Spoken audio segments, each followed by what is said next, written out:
It's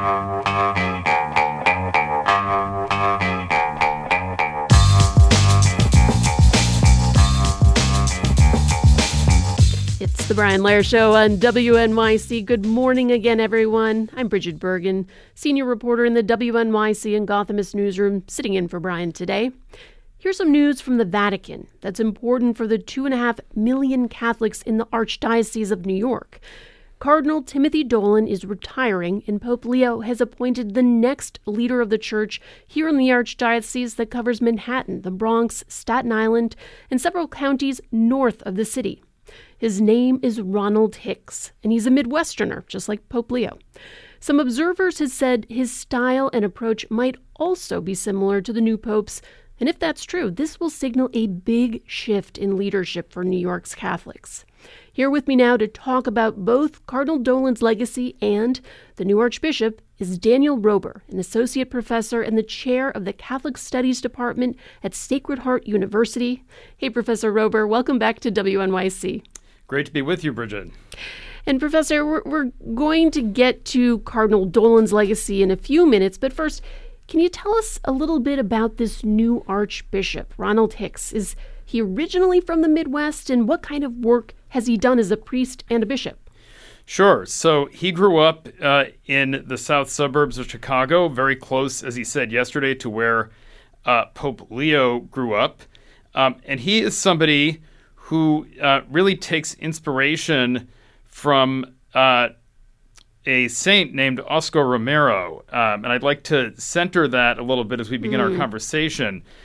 So Romero was the Archbishop of San Salvador in the late 1970s, who was assassinated by the Salvadoran government, right-wing government, for his outspokenness and activism. And he's somebody who was only canonized as a saint quite recently by Pope Francis after that process was kind of blocked by various people in the Vatican. So he is somebody, and the Salvadoran Church is something to which Bishop Hicks is quite devoted. He took 4 years of his priestly ministry in Chicago, received permission from Cardinal George at the time to go to El Salvador and work there as a priest. And he talked about that as transformative for his ministry. He's evoked Pope Francis as talking about wanting to have the smell of the sheep, as wanting to be with the people. And he's talked especially about the Latino church as having an impact on him. So his motto, his episcopal motto, is in Spanish.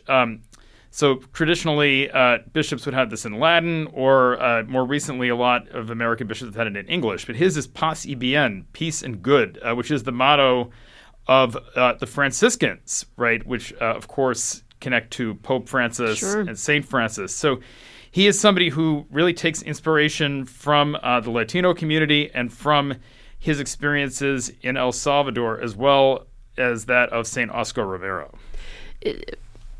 Professor, I mean, how does that contrast with, I'm not sure I know who Cardinal Dolan's favorite saint is, and it's quite a Catholic thing to have our favorite saints, but, what does that say about the incoming Archbishop's priorities that he was so closely associated with working for these people who were struggling, working for and working with the poor?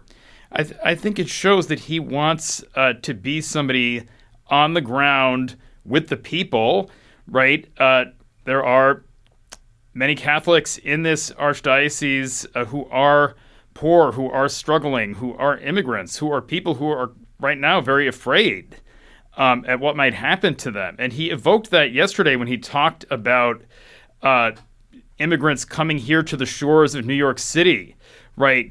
The Statue of Liberty, Ellis Island, all these symbols of immigration to the United States here in New York that has been ongoing. And so I think you will see him as somebody who wants to become close to those kinds of people. Cardinal Dolan, of course, is quite gregarious and has been quite media-friendly, but he's also been somebody who a lot of people have seen as catering to the wealthy, to donors, right? Which, of course, the church always needs donors. You could go to the great churches of Europe and all that and see the legacy of that also. but sometimes in ways that seem to rub up against the priorities of Pope Francis, for example, of what Francis called a poor church for the poor. I think that's something that we'll see Bishop Hicks emphasizing quite a bit, especially because under Cardinal Dolan, right, the New York Archdiocese has contracted. It's had to sell a lot of property, a lot of real estate. Its big office building on First Avenue has been sold. So it's becoming less of a kind of real estate empire than it was under the Cardinal Spellman back in the 1950s and 1960s, and more of a church on the ground with the people. And I think Bishop Hicks will be a good fit for what the church has become and what it really needs to be.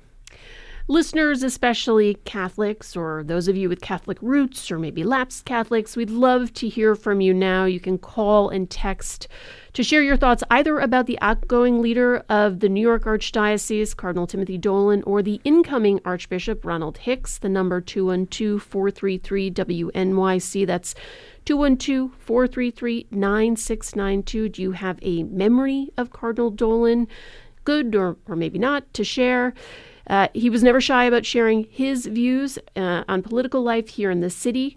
And if you have thoughts about the direction of the church so far under Pope Leo, including his big decision naming a new leader of the New York Archdiocese, we'd love to hear from you.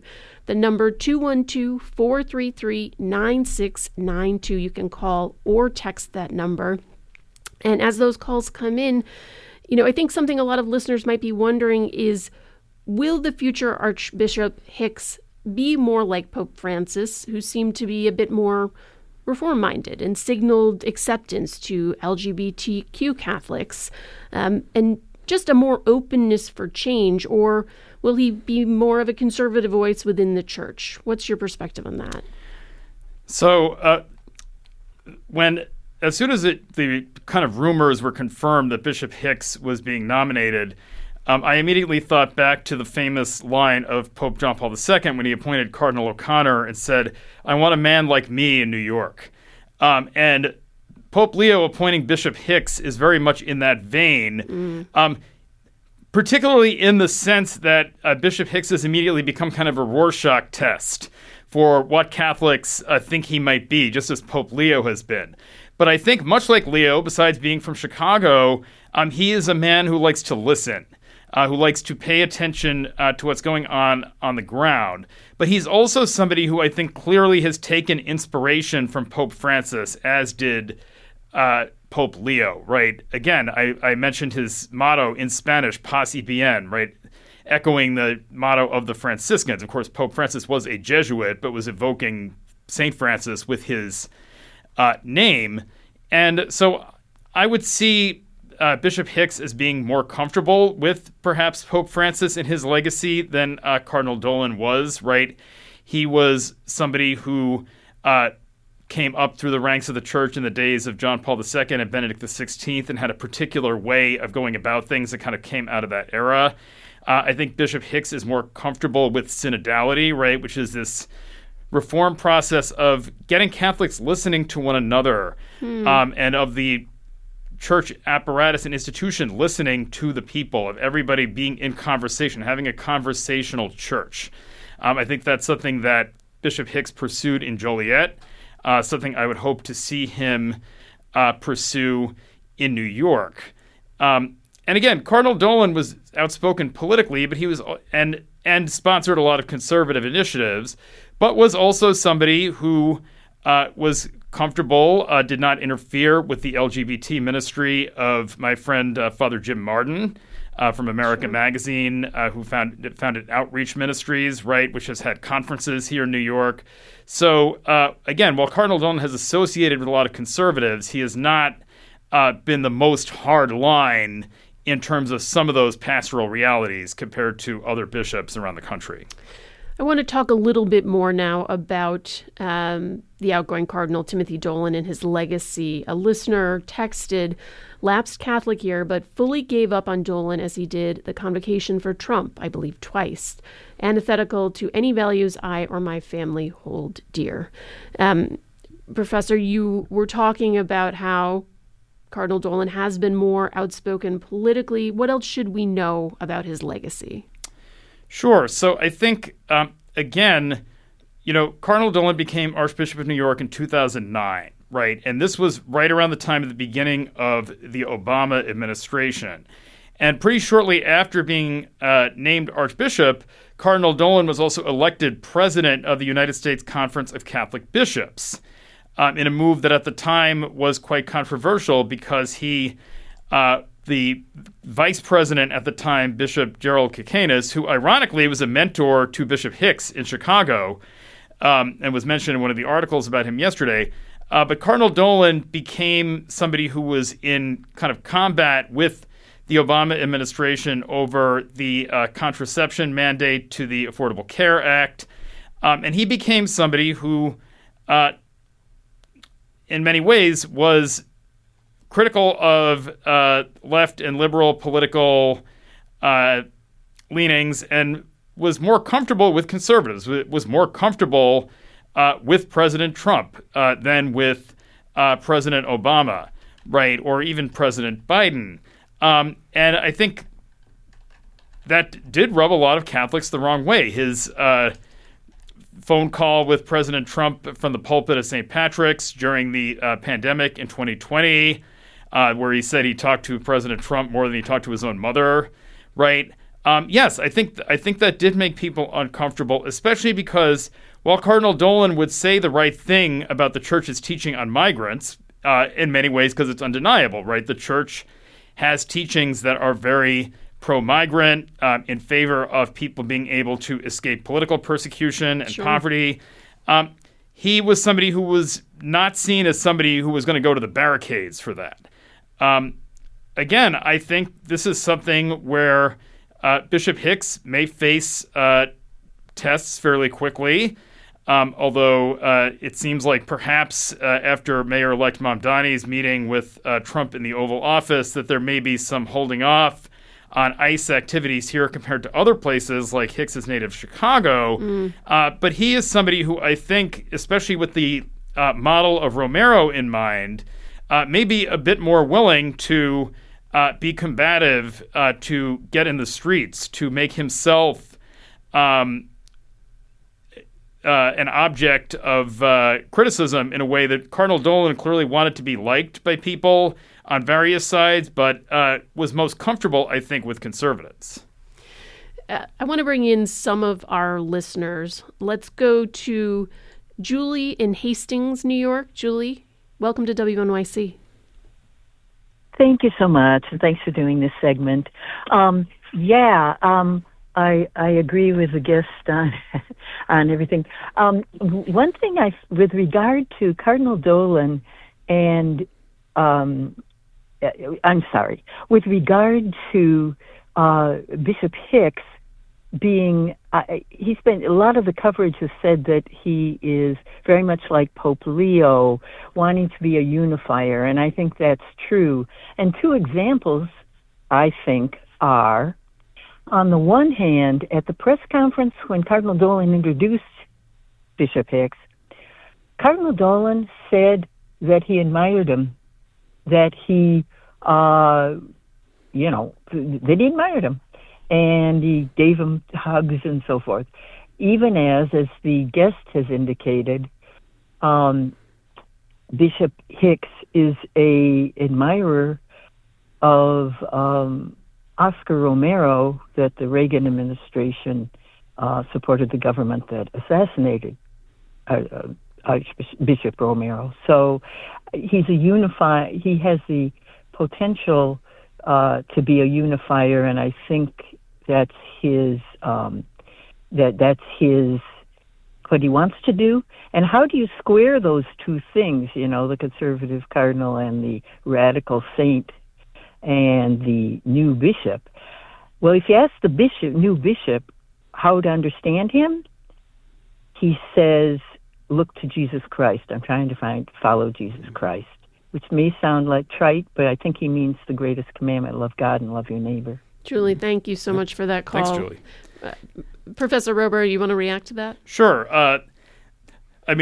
So if Cardinal Dolan had not said he admired Bishop Hicks, that would have been a kind of man bites dog story in the sense that, right, there is a certain way of doing press conferences as bishops, and Cardinal Dolan spent time in Rome. He has what's called Romanitas. He knows how to talk to people, even if there are some elements of this that may be less than appetizing to him, like the announcement the week before Christmas and the fact that Bishop Hicks is going to be installed on Cardinal Dolan's birthday, February 6th, which some people have taken as perhaps a slight. But yes, I do agree that Bishop Hicks is going to want to be a unifier, and he is somebody who is going to try to bring Catholics together. He's not somebody who's going to want to step into divisive issues within the church.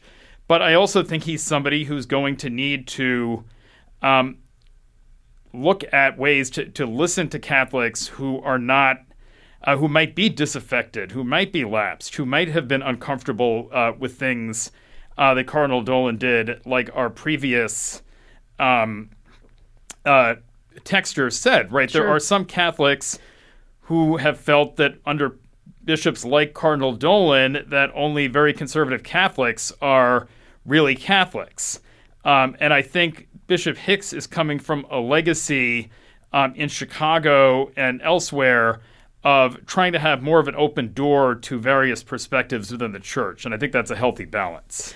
Professor Ruber, I want to make sure we touch on two very important issues related to the Catholic Church and right here in New York City. Specifically, earlier this month, the New York Archdiocese announced that it's working towards a settlement with victims who say they were sexually abused as minors by priests and others associated with the church. The church has been selling extremely valuable real estate properties here in the city to fund that multi-million-dollar settlement, including its Manhattan headquarters and the land that is beneath the luxury Palace Hotel. I think it's fair to say this has been a defining crisis of the modern Catholic Church. What is Cardinal Dolan's legacy on dealing with the sexual abuse crisis? Sure. Well, I think it's not coincidental that this announcement came right after that. Cardinal Dolan, right, has been somebody who has been tasked with cleaning up a matter that, of course, was really transpired under his predecessors, Cardinal Spellman, Cardinal Cook, Cardinal O'Connor. And he's had to divest the church. I mentioned earlier the power plant on First Avenue, the former Chancery, right, that was sold, right, which for those who would ride the M15 bus pass was kind of a defining place of Catholic power built by Cardinal Spellman. So in many ways, he's had to clean up a mess that was not of his own making. But, right, given Cardinal Dolan's kind of status as a very institutionalist person, right, it's kind of symbolic of the way the church as an institution, as I said, real estate empire, has been kind of brought to its knees by this morally, financially, and otherwise. And Bishop Hicks made good comments about this yesterday, saying, right, this is an ongoing sin that the church has to face. He didn't say, well, thank you, Cardinal Dolan, for getting all that over with, and now I can have a clean slate. He knows better than that. But again, what I would hope this allows the church to do is to really focus on, right, the basics, right? Not having an opulent high-rise office, overlooking the East River, but being out there in the church's ministries with the people, right? Getting on the ground with the people. So I think on that level, right, there's an opportunity here for Bishop Hicks to have, again, not a clean slate in the sense of that, for the victims and for those whose, schools and parishes have had to close because of all of this, because the Archdiocese can't support them, right? It's an ongoing grievous offense. But again, I think it's something that allows the church to really be the people of God, to be out there with the people, to have what Bishop Hicks, quoting Pope Francis, called the smell of the sheep. Sure. In that vein, Last month, the U.S. Conference of Catholic Bishops issued a rare special message condemning the sweeps and deportation of immigrants, and it spread down through congregations as priests discussed it at Mass. The statement was clearly in opposition to the Trump administration.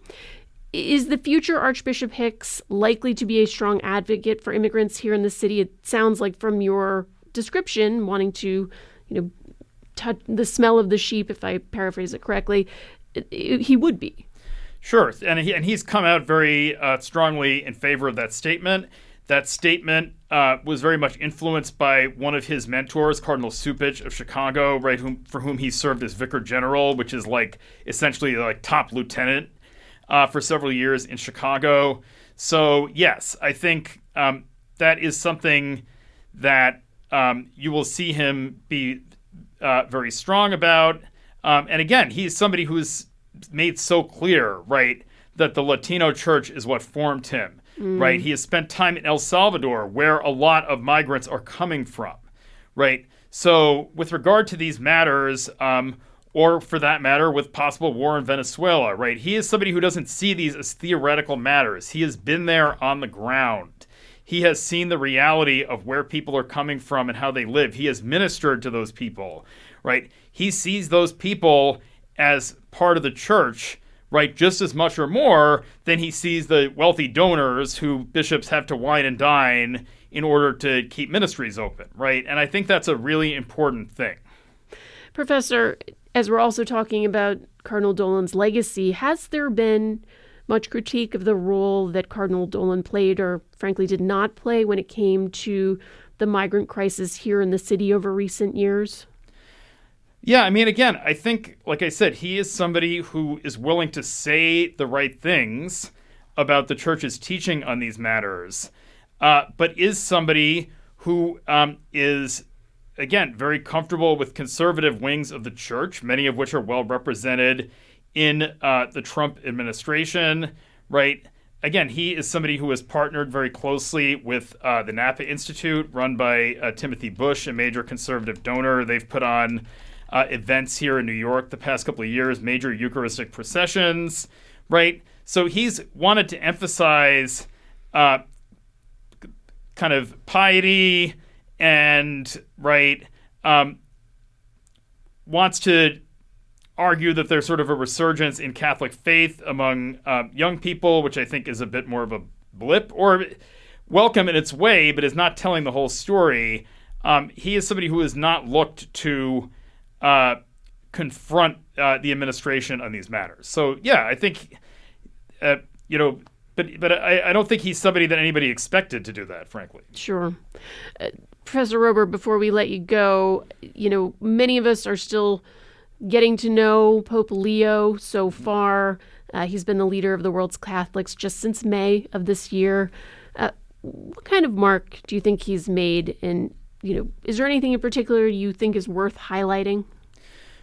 Yes. So I think what I'd like to say with Pope Leo is he is somebody who has been, for somebody who has been viewed correctly, right, as a kind of cautious and measured person, he has been somebody who from the get-go has been willing to wade in and comment on American issues in a way that's been a bit surprising, right? Most notably, I was mentioning Cardinal Supich, right, who is somebody that Bishop Hicks has been close to in Chicago. He was going to honor Senator Dick Durbin with an award that Senator Durbin ended up declining because of the kind of outcry. And Cardinal Supich got a lot of criticism for the fact that he was going to honor a politician who is outspokenly pro-choice for other things that he has done related to immigration and other matters, right, for social justice issues.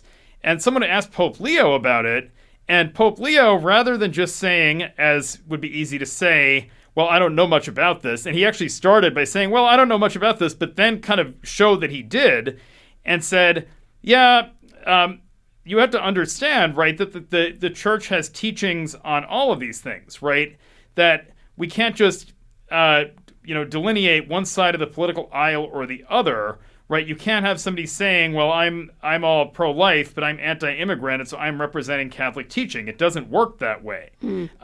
So Pope Leo, in that way, right, has been willing to kind of stand up for the full range of Catholic teachings, and in many ways pull the rug out from under some of the kind of conservative arguments that a lot of allies of Cardinal Dolan have tried to make over the years, that conservatives are more welcome in the church in some ways than people who might look at things a different way. So I think Leo is somebody who keeps his cards close to the vest, but when he feels strongly about something, is willing to act and speak.